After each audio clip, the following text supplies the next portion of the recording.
Saúde, confirme se elas são verdadeiras no canal de WhatsApp Saúde Sem Fake News. Siga as orientações do Ministério da Saúde pelo site saude.gov.br/coronavírus. Coronavírus. Essa luta é de todos nós. Campanha da Folha FM, emissora do Grupo Folha da Manhã.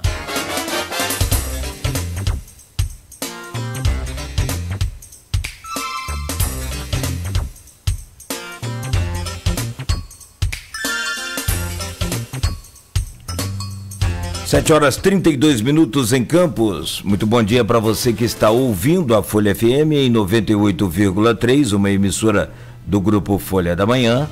E para você que está acompanhando também o nosso stream de vídeo pelo Face, pelo YouTube e na página oficial da Folha FM, que é folhafm98.com.br. Também você pode acompanhar ao vivo este programa com áudio e vídeo. E logo mais, daqui a pouco, este programa, né, será colocado em podcast em todos os aplicativos de podcast para você acompanhar. Aí sim, a hora que quiser, na hora, ainda mais esse período de isolamento social, né? Você pode ir, voltar, né, ouvir novamente, fica à vontade com o podcast.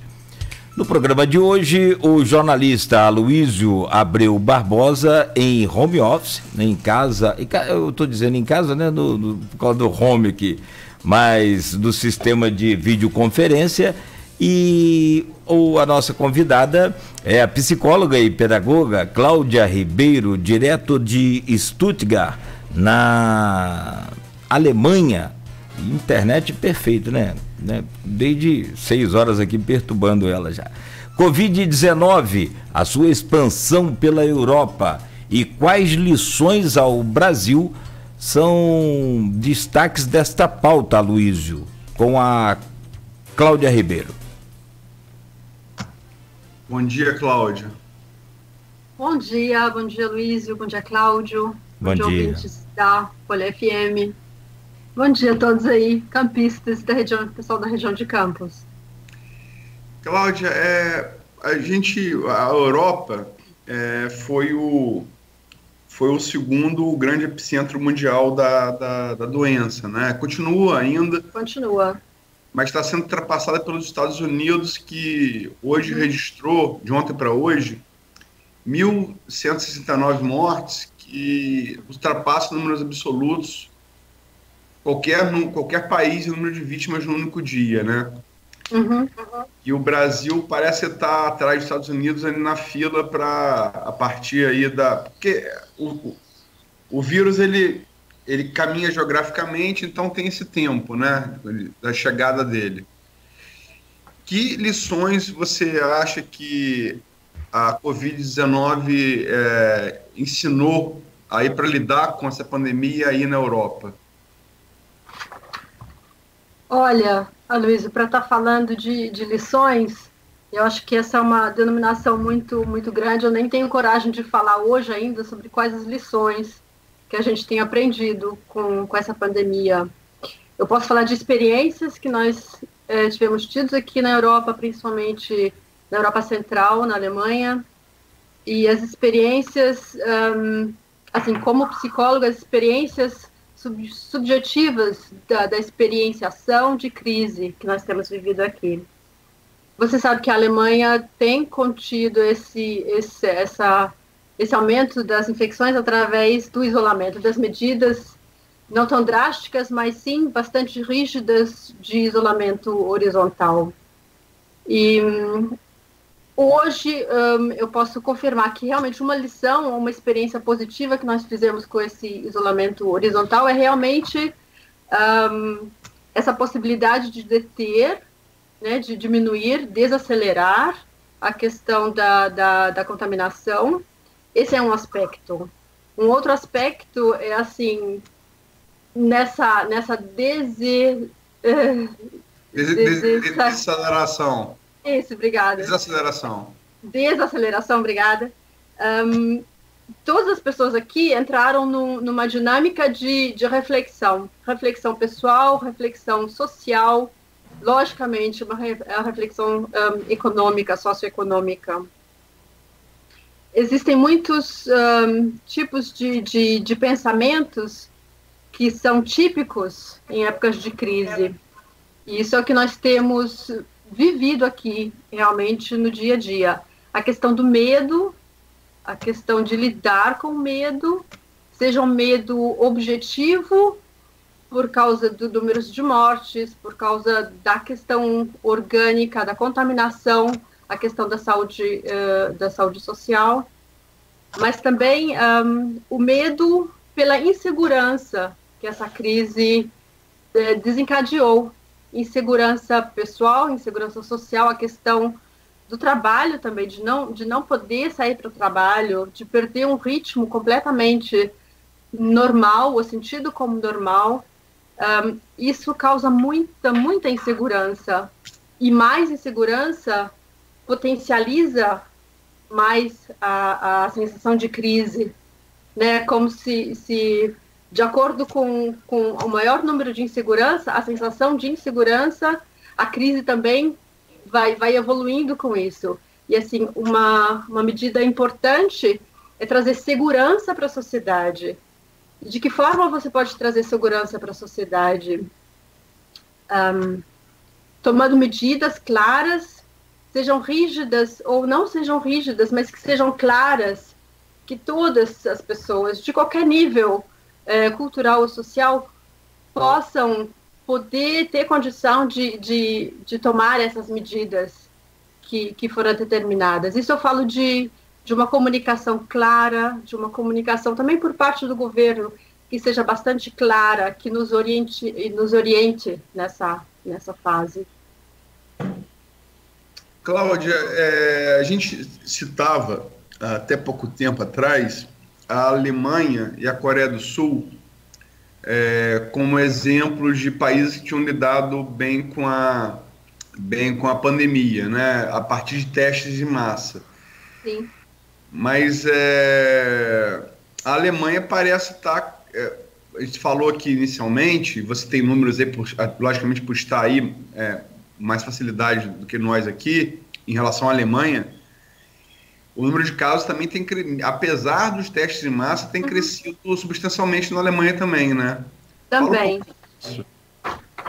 Olha, nós temos os dados de Berlim, que é o Robert Koch Institute, que são todos os casos de Covid-19 são transportados para esse instituto que coordena a estatística do país.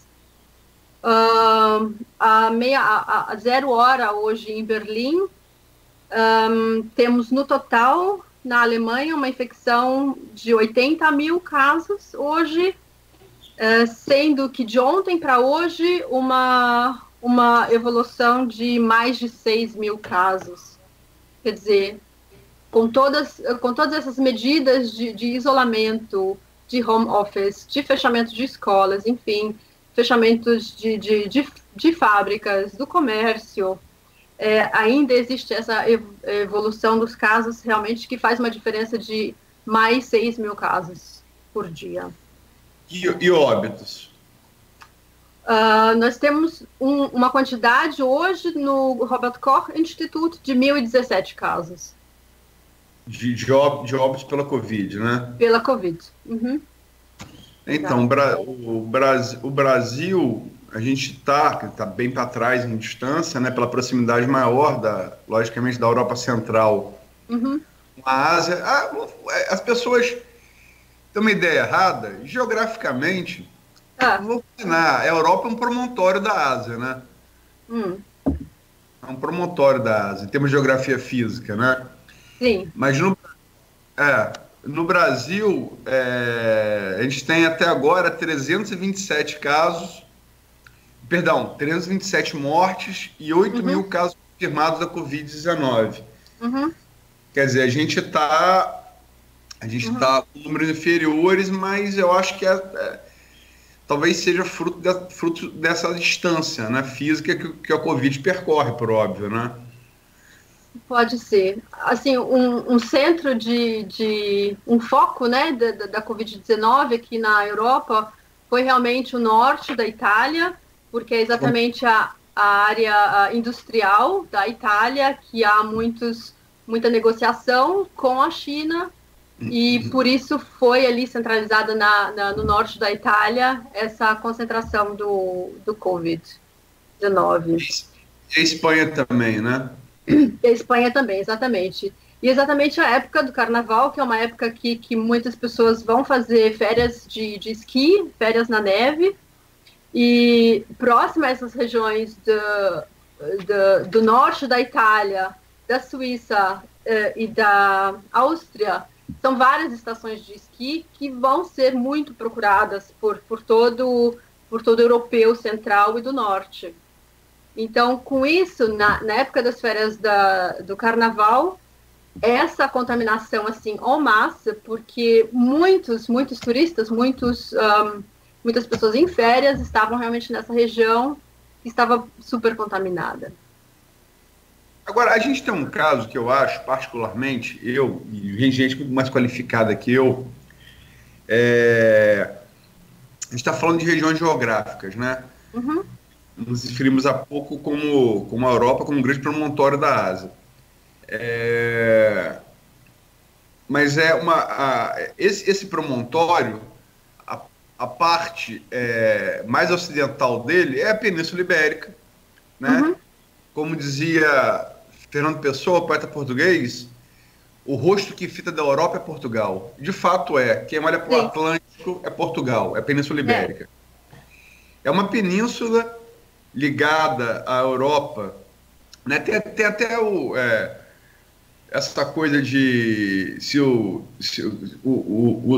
espanhóis portugueses são de fato europeus, mas a gente sabe que entre essa rivalidade milenar que tem na Europa, uhum, se fala muito da França para você. Olha, exato. A Europa começa nos Pirineus, vocês são ibéricos, né? É verdade. Porque a Península Ibérica sempre foi um corredor de passagem entre a África do Norte e Europa, né? Sempre foi, ele pelo Mediterrâneo. Exato. Mas, enfim, é uma península ligada à Europa, faz parte da Europa, por óbvio, a gente está brincando, mas ela é destacada a diferença dela para o resto da Europa, fisicamente falando. E na Península Ibérica, quer dizer, Portugal tem toda a sua face oeste no Atlântico, mas toda a sua face norte, ali na região de Trás-os-Montes, na região do Minho, e toda a sua face leste, Portugal está integrado à Espanha. A Espanha, exato. Está dentro da Espanha. A parte que não está na Espanha está no Oceano Atlântico, né? A Espanha demorou a adotar o isolamento horizontal. E Portugal, que aqui no Brasil, você se lembra disso, das piadas que a gente faz com o português? Sim. E contrariaram essas piadas e fizeram desde cedo um isolamento horizontal bem radical. Você olha hoje, tanto números físicos, porque Espanha, por óbvio, é maior que Portugal, mas quanto números proporcionais, Portugal é uma ilha de calmaria no inferno da Espanha, né? Porque a Espanha tem muito mais casos do que Portugal. Sim. Isso, na sua opinião, você acha que demonstra de maneira inequívoca o efeito que tem o isolamento horizontal, o isolamento social geral, na comparação entre Portugal e Espanha? É uma conclusão que parece bastante óbvia, na verdade, não é? E por isso, assim, nesse momento, comparando a situação entre Portugal e Espanha, e comparando, por exemplo, aqui a nossa situação na Alemanha com por exemplo, a Escandinávia, que não está tão rigorosamente a favor do isolamento, os números que nós vemos hoje de contágio, a evolução do coronavírus é obviamente clara. Assim, eu acredito sim na correlação entre essas medidas de isolamento e contenção do vírus. Essa é uma hipótese que parece bastante provável, mas como na ciência nós construímos hipóteses para depois, então, comprová-las na realidade através de vários métodos, isso como é que fala? É uma ideia que se tem hoje de uma correlação óbvia, mas isso tem que ser realmente testado novamente quando passarem essas ondas, com outros dados, com dados muito mais válidos de informação, de mortalidade, de letalidade, de comorbidade. Essas estatísticas ainda não estão muito bem separadas, não são muito bem avaliadas nessa precisão que seria necessária ainda. Mas, no momento, assim, fazendo a relação, a observação que nós fazemos hoje de países que optaram pelo isolamento horizontal, comparando com países que não optaram por essa medida, a evolução do caso COVID é muito, muito clara. A gente falou que a Alemanha, como a Coreia do Sul, adotou o teste massa. Uhum. Você é uma brasileira, uma campista. Por mais que você esteja morando aí e trabalhando aí, aliás, esquecemos de falar, tanto o Cláudio quanto eu, a Cláudia, ela trabalha no Ministério da Educação e Cultura da Alemanha, né? Por mais que você...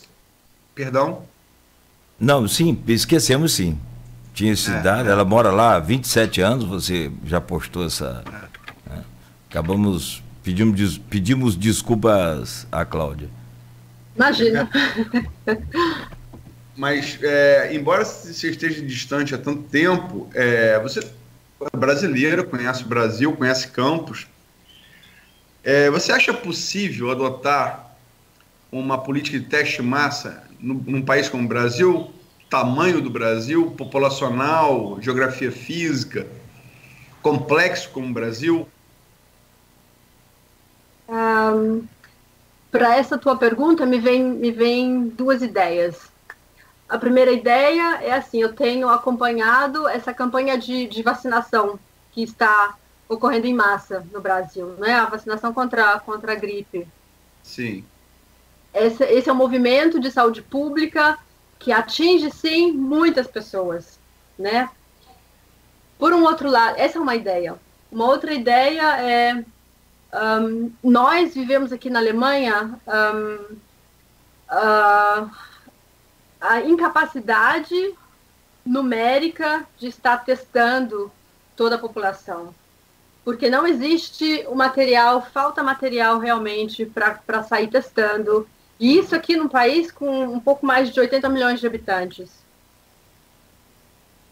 O Brasil tem muitos mais milhões de pessoas que não têm acesso a um sistema de saúde. Ou então que o agente de saúde não pode acessar uma comunidade, por exemplo. Você imagina uma comunidade com uma infraestrutura de uma favela, de uma rocinha, enfim. Como é que poderia acontecer uma campanha de saúde, primeiro de conscientização e depois realmente de acesso mesmo, acesso urbano, acesso pessoal, para que testes assim, em massa fossem feitos. E não é só a questão de fazer o teste, é a questão de analisar esse teste. Existem relatos de laboratórios aqui que fizeram completamente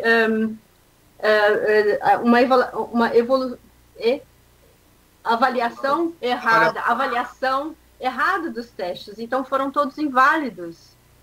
Quer dizer, se essas panes causam aqui, se esses erros causam aqui no contingente menor, né, pelo tamanho populacional, imagina as diferenças que as dificuldades que isso teria então no Brasil. Eu acho uma questão, um desafio social muito grande.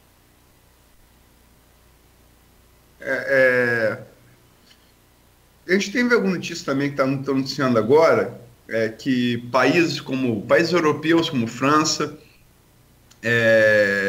Brasil e Itália, porque a China, além de ter sido o primeiro epicentro da doença, o local origem da doença, ali na província de Hubei, na cidade de Wuhan, a China é a grande produção industrial hoje do mundo, exportadora, né? Isso em todos os setores, inclusive setor hospitalar. Uhum. Né? E as EPIs, equipamentos de proteção individual, porque a taxa de contaminação, baseado nos casos, eu li estudos, por exemplo, baseado nos casos chinês e italiano, que mesmo a pessoa, o profissional de saúde, o médico e o enfermeiro, todo paramentado, com tudo, astronauta, com tudo que é de mais moderno, ainda assim, no tratamento como paciente de Covid-19, a taxa de contaminação chega a 40%, que é algo absurdo, quase metade. Né? E hoje está uma notícia aqui na imprensa brasileira, está no Globo, está no G1, está no Estadão, nas fontes confiáveis de informação, que tanto Espanha, quanto França, quanto Itália, quanto Brasil fizeram pedidos à China e estão tendo dificuldade porque os Estados Unidos comprou tudo. Uhum. Né?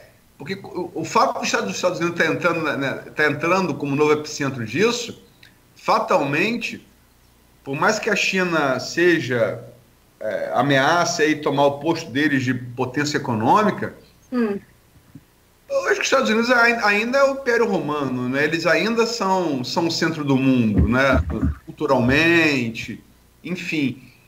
Você acha que há o risco, como a gente está vendo agora para países europeus, países latino-americanos, tendo que ficar para trás dos Estados Unidos na fila dos EPIs? Você acha que isso pode ocorrer com a entrada dos Estados Unidos como grande protagonista da doença? Se eu entendi bem a sua pergunta, isso sugere uma dinâmica global de interesses, é correto? Sim. Essa questão é muito difícil, né? A gente, assim, eu tenho muito respeito a essas várias teorias que estão circulando e que vale a pena realmente discutir essas várias teorias.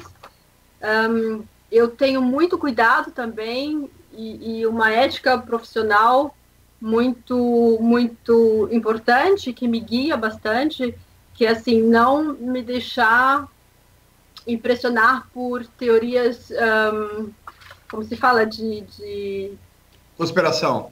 De conspiração, exatamente, de conspiração. Né? Esse assim, é um dever de agente de saúde, é realmente olhar para essas teorias, sim, e respeitá-las e procurar um fio da verdade ali atrás, mas também ter o bom senso de se distanciar dessas teorias. Para que seria importante agora nos preocuparmos com essa questão de interesse global? Qual o nosso proveito de termos mais conhecimento e mais ideias e mais soluções a respeito desses interesses globais? Qual o proveito que cada país teria? Ou então, qual o medo que cada país ou que cada nação teria se houvessem realmente conspirações assim internacionais? Assim, eu procuro me distanciar realmente de especulações. Eu não falo nem especulação em teoria, não. Olha aqui, está na capa do Globo de hoje. Os Estados Unidos derrubam compras do Brasil, França e Canadá. Uhum. A China, que produz mais de metade das máscaras do planeta, máscaras de proteção, sim, tem derrubado compras de países como Brasil, França e Canadá pela demanda gerada pelos Estados Unidos. Quer dizer, isso está acontecendo, né? Uhum. O que eu falo é o seguinte: os Estados Unidos entrando como grande protagonista da doença, da pandemia, eles vão naturalmente gerar, eles têm poder econômico, né? Eles têm poder em todos os sentidos, eles vão centralizar a demanda. E mesmo a Europa, estou citando aqui a França, tem o Canadá, que também não é um país pobre, o Brasil, que é uma potência do Hemisfério Sul, eles estão ficando para trás na compra de insumos de proteção, porque os Estados Unidos estão comprando tudo. Isso não é uma teoria, isso já é uma realidade, né? É uma realidade, mas o fato de você estar colocando essa pergunta, questionando essa pergunta, qual a intenção, então, qual o papel dos Estados Unidos como protagonista em relação ao resto do mundo, isso nos coloca não somente numa discussão sobre o valor de compra e venda, né, a proposta e a oferta, porém sugere, assim, como eu entendo a sua pergunta, isso sugere, assim, quem é que tem o privilégio de hoje comprar máscaras? Não digo privilégio, eu falo poder econômico mesmo. Eles estão comprando, isso é um fato, eles estão comprando as máscaras todas. E países, mesmo países ricos como Canadá e França, e o Brasil, estão tentando comprar máscara da China e não estão conseguindo porque os Estados Unidos já comprou tudo. Exato, nós aqui também não estamos mais com máscaras, porque está tudo vendido, porque já está tudo, a produção toda já foi vendida. Tem clínicas aqui que tiveram que fechar porque não tem mais o equipamento de proteção. E como você falou no início do seu comentário, muitos médicos e pessoal da saúde foi contaminado no tratamento. Por causa disso, tiveram que fechar clínicas aqui. E atualmente, por falta de máscaras, por exemplo, a Áustria declarou, do começo dessa semana, a obrigatoriedade do uso de máscara, né, para sair de casa. E essa declaração, esse decreto, nós não temos aqui na Alemanha. Mas eu também me pergunto de onde é que a Áustria vai conseguir tirar tanta máscara de uma vez. Porque tudo que está sendo produzido realmente está indo para a América do Norte, para os Estados Unidos. É por isso que eu falo, eu quero dizer o seguinte, com a entrada dos Estados Unidos nesse conflito mundial com a Covid, naturalmente, pelo papel que eles ainda têm, pelo menos no Ocidente, ser o país, né, mais importante, eu não falo em teoria de conspiração, não, é que eles vão monopolizar os recursos para, não digo monopolizar, mas eles vão ser o destino natural da maior parte desses recursos para o enfrentamento da doença. E é o que eu pergunto, se um país, ele por poder econômico, até por tamanho da população, um país grande, né, um país extenso também, se isso não vai causar, já está causando, mas você não pode causar falta de insumos para os demais países, como já está acontecendo. Minha pergunta é nesse sentido. Sim, você vendo por esse lado, realmente você pode constatar que os Estados Unidos da América estão comprando tudo. Mas o que adianta constatar isso? Isso é fato, isso é realidade. Assim, esse é um problema, né? A gente não pode ficar em cima somente de constatar isso que está acontecendo. Há alguma alternativa, no seu ver, para isso? Não sei qual alternativa que pode ser feita. Assim, muitas pessoas estão usando a criatividade e produzindo máscaras em casa. Sim, né? sim. Eu não sei se essa é a opção segura a nível de contaminação. Assim, precisava realmente estar buscando a opinião de um virologo, como fala? Um infecciologista, enfim, para saber exatamente da contaminação. Sorry, às vezes o português fica enferrujado. Tranquilo. Agora... Aqui no Brasil, Aloysio e Cláudia, o ministro Mandetta, o ministro da Saúde, está orientando a população a produzir as máscaras em casa. Eu não vi nenhum vídeo do Ministério explicativo. Eu só ouvi ele falando e vi ele falando que sim, que tem algum efeito, até a máscara de TNT. Mas, Aloysio e Cláudia também, é muito complicado o uso dessa máscara, o manuseio dela. né? Você não pode colocar a mão direto na máscara, você tem que só colocar pelaquela liga. E o uso indiscriminado para gente assim que não é da área e nem tem o costume de fazer o uso da máscara, é mais um complicador também, pelo menos é o que eu penso. Uhum. Olha, eu vi ontem mesmo um vídeo do chanceler da Áustria, ele falando exatamente desse decreto da obrigatoriedade do uso de máscara. E mesmo dentro dessa fala, desse discurso dele, ele incentivando a população a fazer as próprias máscaras. E assim, com vídeos de instrução de quais os materiais que podem ser utilizados, enfim. Assim, se você tem uma demanda que você não pode atingir, assim, né, como você fala, se os Estados Unidos estão comprando tudo e o resto do mundo, né, o que acontece com o resto do mundo? Vai ter que se virar de alguma forma, né, e assim, o povo tem que ser criativo, o povo tem que ter orientação de saber o que ajuda, e se essa ajuda não vem central de um governo, então porque há falta de um produto, então vamos ser ousados, vamos ser criativos e vamos cuidar da própria saúde. Esse é um dever de cada cidadão. A gente tem feito muito. Agora também o problema disso é que, sobretudo num país como o Brasil, a gente, quando entrevistou aqui na quarta-feira o Rodrigo Carneiro, um infectologista, um especialista, estava rodando em Campos, com rede social agora tudo viraliza, né? Uhum. Uma senhora que passou ali no Alberto Torres, em frente à antiga Câmara Municipal, ali onde foi o supermercado, hoje é casa de vídeo, uma senhora com uma máscara de garrafa PET. Uhum. Você viu esse vídeo? Chegou a ver esse vídeo? Não vi não, mas eu imagino. A ideia. E andando normalmente na rua com uma máscara de garrafa PET. E aí perguntamos ao especialista, né, o infectologista, que foi nessa entrevista de quarta-feira, se haveria alguma eficácia nisso. Ele falou que nenhuma. E ele atrapalharia que o levar a mão ao rosto para ajeitar a máscara aceleraria talvez uma contaminação pelo vírus, né? Exatamente. Então há que ter uma orientação para fazer isso, né? Essas máscaras. Exatamente. Você tem que ter uma orientação, primeiro, uma orientação com relação à pergunta: que tipo de máscara ajuda a quem? Ajuda quem está infectado ou ajuda quem está com saúde?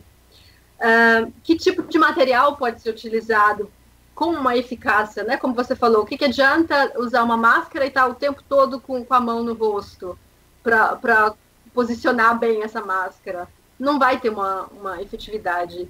E um outro risco que você não pode esquecer, assim, a sensação de proteção por causa de estar utilizando uma máscara. E essa sensação de proteção acaba sendo uma ilusão.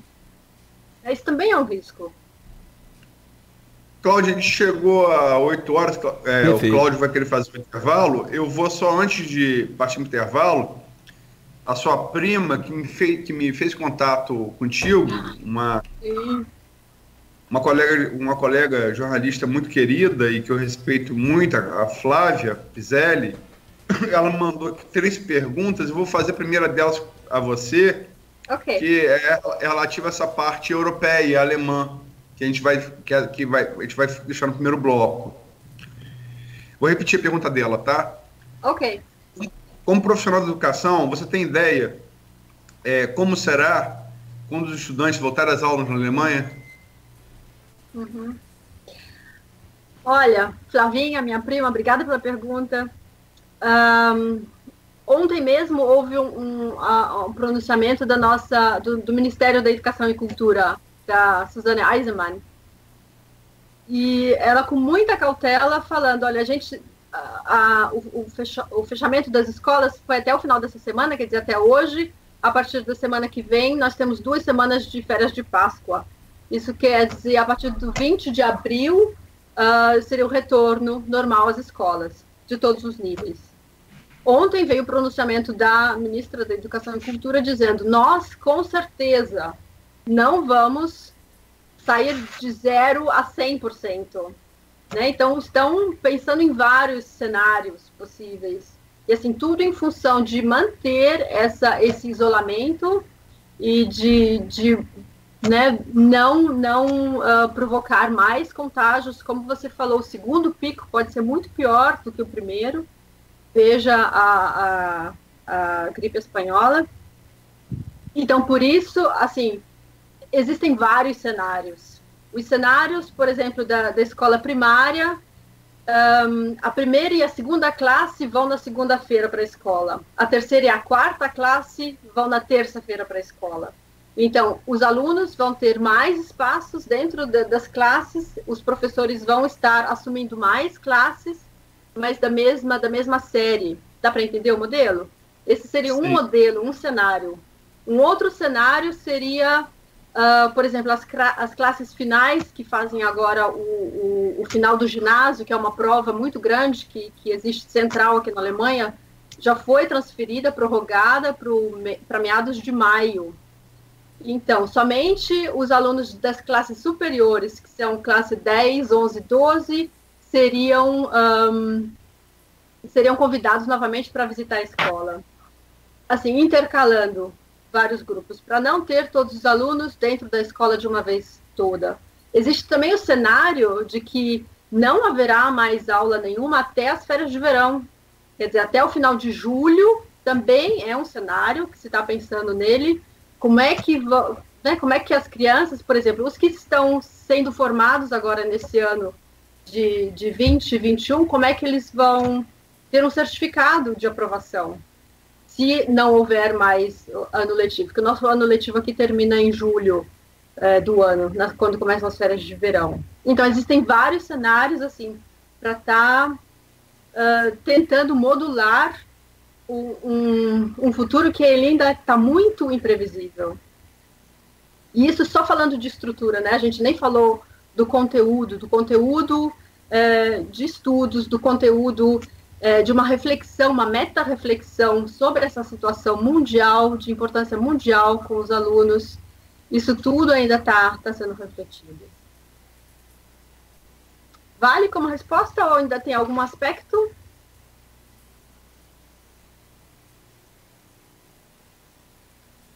Bom, acho que o Aloysio, a conexão dele travou aqui, mas... Eu não estou ouvindo mais ele também não. Não, mas ele reconecta ali. Rapidamente. Ô, Cláudia, eu entendi bem, e acredito que o Aloysio muito mais, porém, essa questão pedagoga é importante. Inclusive, minha esposa é professora e há um discurso diário, um debate diário nesses aplicativos de conversa dos professores, em tentar achar uma solução, em tentar encontrar uma alternativa.